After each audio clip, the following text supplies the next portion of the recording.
Olodo, and let's talk FOI. What is FOI and what is it all about? I felt it's important that people need to know a lot about the Freedom of Information Act, what it does really, especially in this new season, this season of new normal.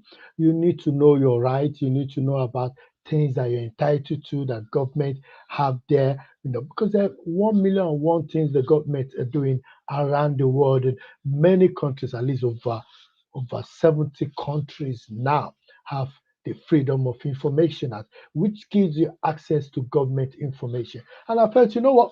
Why not talk about freedom of information today? Today is Friday. Let's talk about freedom of information and talk about how you could actually use freedom of information effectively in business development. So a lot of people do not know that there are opportunities for you out there to use the freedom of information to actually extract information which you could use to build your business. So there's no need for you, to be paying thousands of pounds, to a marketing company to do one or two things. You could actually in-house develop, frame your questions, get someone like me that's an expert, frame questions for you, and you could actually get that kind of all the information that you need really. Let's be honest with ourselves. If and I'm just giving an example.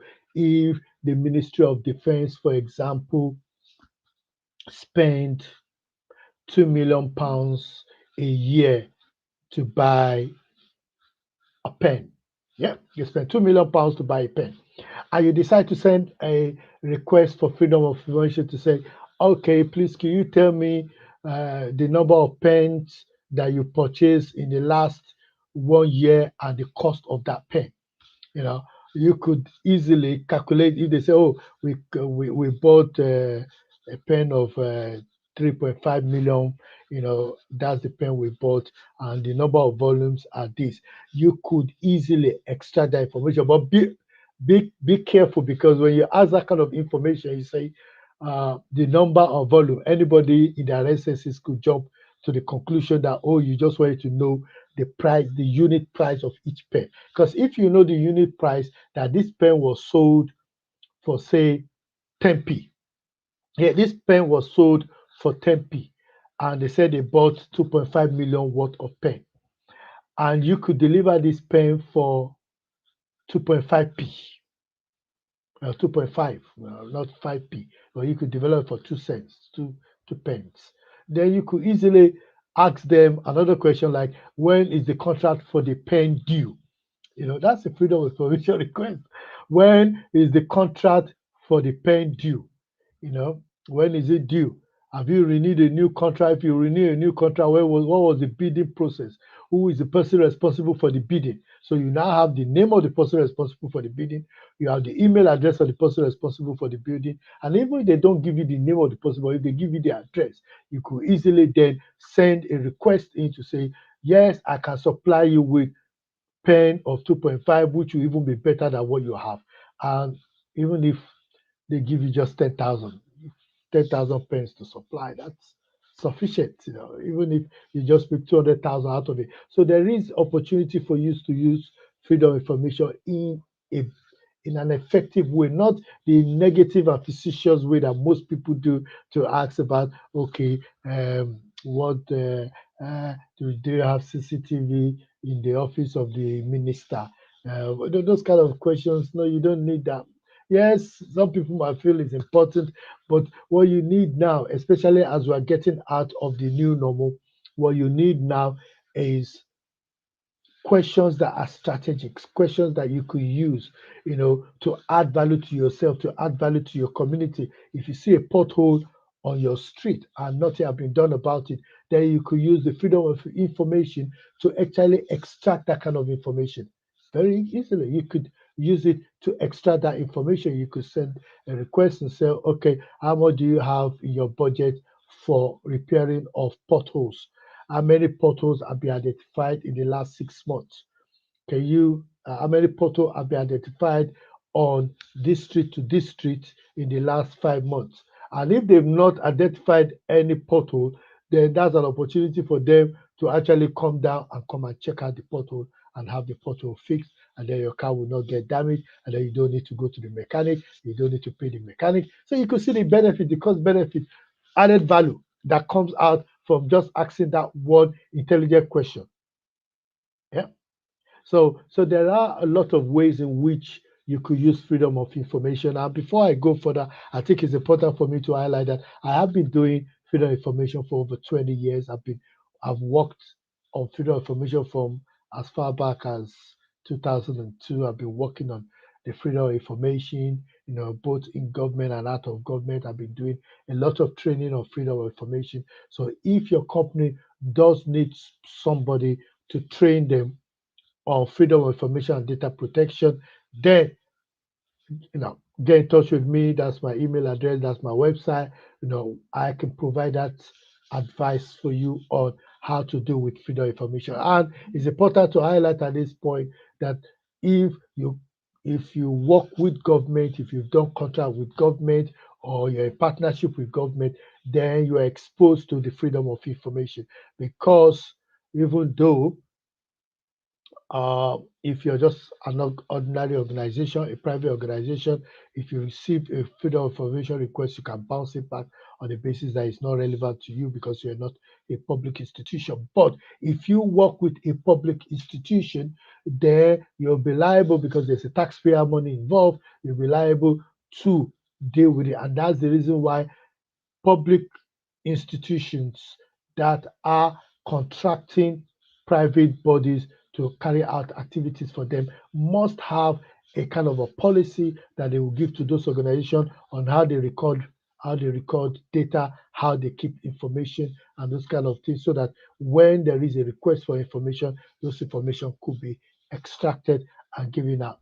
Because there is, in every country around the world, it's always that 20 days, 20 days, 20 working days for dealing with the request. And what is quite good is that if you are good in doing what you do, all you need to do is when you receive the request, you reply back to that request, you send the information to the individuals that will collate that information, you look at it, you confirm that the information is fit for purpose, and you send it out to the requester.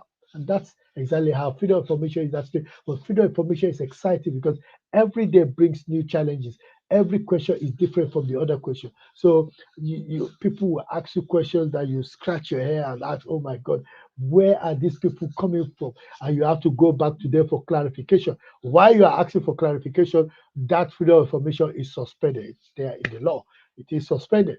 And if people ask information which is fictitious, you can refuse it on those bases. There are many times in my small life of dealing with FOI that I've refused a lot of information and bounced it back because of my knowledge of freedom of information and how to technically deal with it. So if you're watching me right now, please like this page, share this page, and more or less call people and let them know Temitope Olodo is talking about free information. Now, before I go further, let me introduce you to two books that I've actually written on this. I've written a book called The Freedom of Information, securing access to Nigerian public record. There, and it's relevant for both any country in Africa. It is relevant. Oh God, I wrote this book a long time ago. I wrote it in 2005. So that's 6 years ago I wrote this book, and the book is still relevant. Talking about freedom of information, how to extract information, requests for information and penalties, because there are penalties if freedom of information is not dealt with properly. And public interest test. How do you carry out public interest test is carried out by government organizations who want to refuse a request. And there are many reasons why informations you might have to disclose information, and as well there are many reasons why you don't want to disclose information. You might not want to disclose information because it relates to an ongoing investigation. It might be that it's sensitive information that need to be protected. It might also, there's likelihood of harm and prejudice for the disclosure of such information. There are times when disclosure of information can affect other people's business, because if those information were given to you in confidence, because I placed an order you place an order for a face mask for your organization, for a public body, and I've given it to you at a certain price, and then somebody says, "Oh, how much did you collect it from?" That will destroy my business, so automatically you are not under an obligation to release such information. But of course, there is a public interest test because remember, it's taxpayers' money. If it's taxpayers' money, you need to be able to justify, why you are spending that kind of money and why you're doing it. So you need to carry out a self audit on this. And if you go to certain websites, many governments around the world have created websites, uh, that explain their freedom of information, and they might have a body who is responsible for it. In Nigeria, for example, is the Minister of Justice that the Freedom of Information sits under. Fortunately, Freedom of Information is not, they seem to be holding more information in Nigeria than releasing it from what I've seen and the new things that have been in the newspapers. And I wrote the second book, The Freedom of Information, which I said a practical guide for Nigerians. So this book is actually targeted at ordinary Nigerians, and ordinary Africans, who might be interested. Thank you so much, sir, for the for the thumbs up. If you're watching me right now, please like this page, share this page. If freedom of information is also good when you want to gather information. For example, we talk about my area of expertise. My area of expertise is counterterrorism. Freedom of information have really helped me to be able to more or less ask government information without going into too much sensitivity. You can ask information which the public need to know. So, for example, I could ask like how many people have been de-radicalized since the starting of a program. So, if they tell you 200 people have been de-radicalized, and then you ask how many of those that have been de-radicalized have been rearrested for committing similar crime. Now, if they tell you 200 have been released and 190 have actually committed a crime, that means that the de-radicalization project is not working. So newspapers are always very good in this. They will just slam it on the from the front of the newspaper and say, "Oh, government lose control of the radicalization project." And many people like, "Oh my God, what's happening here?" That's freedom of information because it gives you that kind of knowledge of it. Now, there are exemptions. There are exemptions and there are exceptions, in freedom of information. So when you talk about exemptions, there are many exemptions, and let me just point to one or two for our viewers, people that are listening to me for the first time. What is freedom of information? Freedom of information recognizes that there are legitimate reasons for withholding information, either for the protection of the public, national security, and infringement of individual rights. So when you ask for information, for example, in the UK, when you ask for information which are personal information, it falls under section 40, that would be refused automatically. But there are other reasons why information could be refused. Exemptions for international affairs and defense, just like I mentioned earlier. But there are ways that you could tweak the questions, and when you tweak it that way, you are able to overcome the challenges, and that's where people like me come in because I know how to tweak those questions. And exemptions for law enforcement and investigation. Of course, that you cannot prevent an active investigation from going on. So if you're asking question about an active investigation, definitely that will be refused. There are exemption for courses and research materials. So that in itself explains itself. And exemptions can be absolute and qualified. You need to know that. If you want to know more about that, exemptions, absolute, qualified, get a copy of my book. It's out there, it's right there in there. And what I also did was I also answered some questions at the back of the book. I actually tried to answer some questions at the back of the book so that people that are not used to freedom of information might know. And let me give you one of the very simple word. What is freedom of information? So it says freedom of information is a law that gives anyone, anyone around the world a right to access public record, documents and information which are held by government and government institution and agency, as well as private bodies in some countries, not all countries, but instead of based on the fact that they have worked with the public organization. It's like old wine and new wine. You mix it together, you can't distinguish between the two. So what new right will the act give me as an individual? It gives you a right to apply for information held by your government agencies, and they must provide that information within specific days. In Nigeria, for example, it is 7 days. In the UK, it is 20 working days. And if you breach that, then you have people knocking on your door. And in Nigeria, you could go on judicial review, and try to get, because if government refuse to give you that information that you've requested for legitimately, and you've met all the requirements, then they are acting like a virus of the law, which means they are acting beyond their powers in law. And as a result, you can take them to the judicial review and have that overturned. And that has happened. There are people that have asked that, can you ask questions? Can you put in a freedom of information orally? Yes, freedom of information make provisions for blind and illiterate applicants for them to make an oral request. All you need to do is find the number of the customer service of the customer desk of the government institution, and just say to them, pick up the phone and say, I want to make a freedom of information request. If they say, oh, write it down, tell them, I can't write it down. I can't write. I'm an illiterate. I can't write. And then they will take your oral request.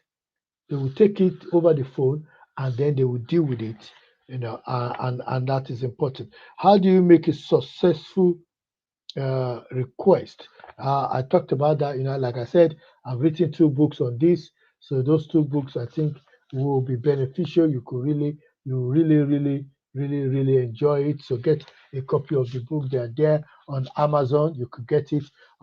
If you have a question about freedom of information, let me know. Like this page, share this page, leave a comment. Thank you so much. Aaron. I believe that is from Uganda. Thank you so much for watching. I really appreciate you. Leave messages. Let me know. What questions do you have? On freedom of information. Like, ask me a question so that I could deal with your request. There are loads of things that you could do with freedom of information, and especially. Let me speak to government institutions at this point. You must have a business continuity plan in place, because whether there's a pandemic or not, people will still request for information. And if there is you don't have a business contingency plan, to say, okay, if something happen and we need to relocate our office, how do we ensure that we are still compliant with the Freedom of Information Act? There must be measures in place to ensure that when people ask information, day, night, whatever time they put in that information, they are able to extract that information. You are able to give it to them. So, in other words, you must have a good filing system to be able to know who is who. You must have a good organizational chart to know who is who, and to be able to know how to provide information to the people that need those information. And where information is not applicable, you should be in a position where you'll be able to go back and say that information is not applicable to us, but this is the person that you could go to. And if you have a publication scheme and you're putting that information on your publication scheme, you should be able to say, yes, if you go to our website, that information is there on our website. And that is what freedom of information is. Freedom of information, of course, is different from data protection, and it's different from environmental information regulation. Those are 3 different things, really, quite different. Data protection deals with personal data. So in the UK, for example, under Section 7 and 9 of the Data Protection Act, you can request for that information, and that the time frame have changed. It used to be 40 days, now it's 30 days. you could get that information within 30 days. And depending on the kind of information that you've requested for, if, for example, you send a request to an organization about how many times you visited them and they have a record, they can give you that information within 1 hour if they are not working hard. Yeah, bam, bam, bam, they're giving it to you. But if you're asking about your record, your files, and everything, it might take up to 30 days. And in the UK, that you don't pay for it, it's free.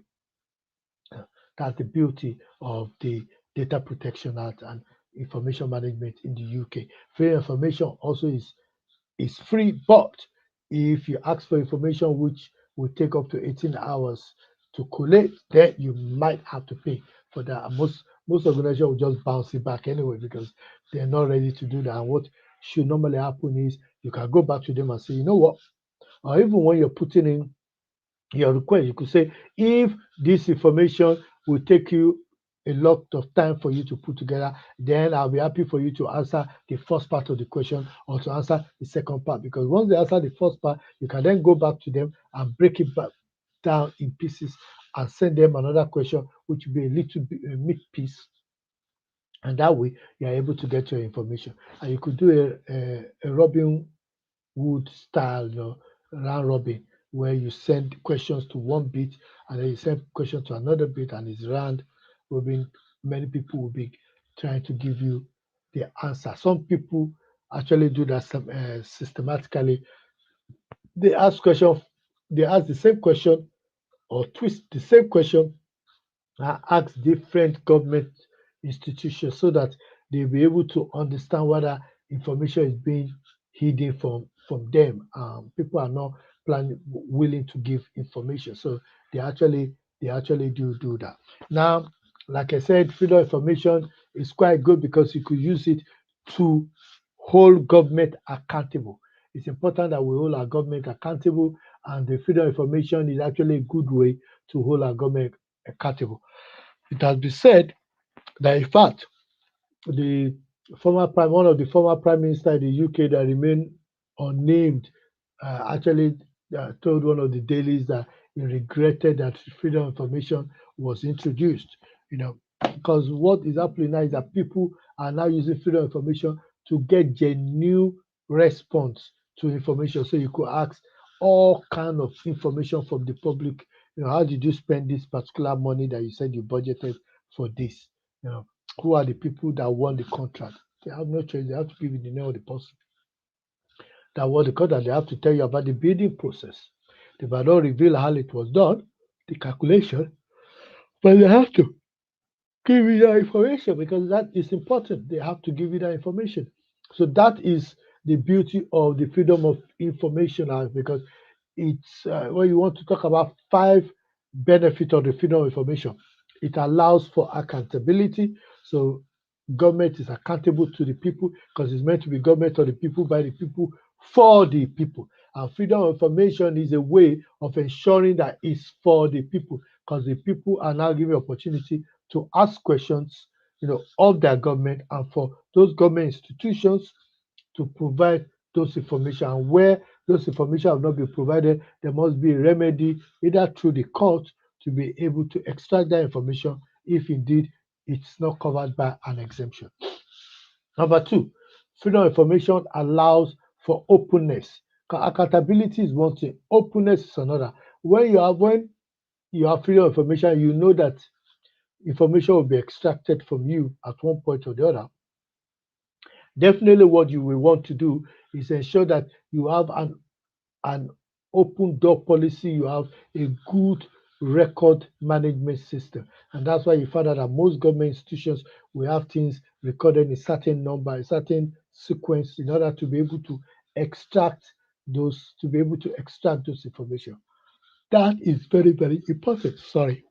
I don't know why I'm yawning. I think I'm hungry. So, as I was saying, so freedom of information is something that you could use. You could use it for security. You could use it for all kind of areas. It's not restricted. That's the benefit of it. It's not that you could use it for security, but not national security. That is important. It's important to highlight that you could use it for getting information about budgets and all those kind of things. Especially for budget, it's good that you use it for budget.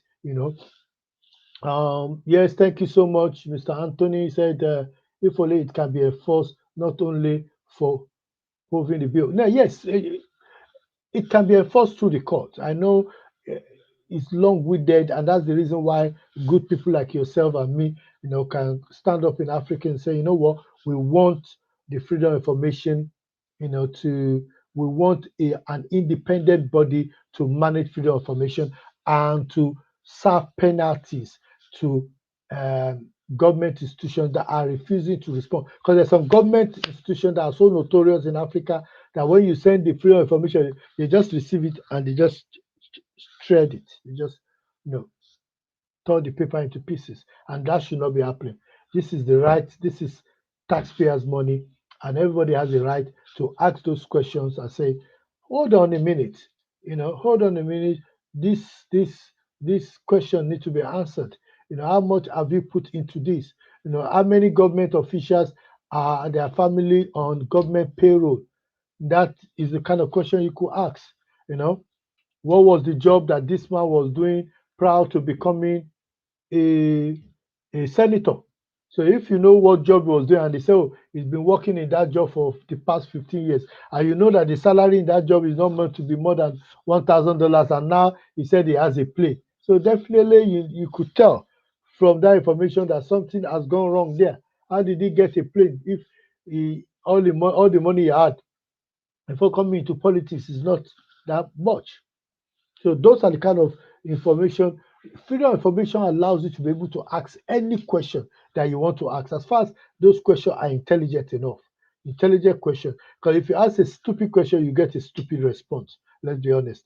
Yeah. So you need to ask intelligent questions, and sometimes you don't need to ask all your question out, put all your question in one basket. I've seen requests where people will ask information from engineering department, pay, everything, HR, procurement. No, if you want to ask a question, ask it on one specific area and then send you another request on another particular area. Don't mix it up. It makes it difficult for people to be able to collect that information for you.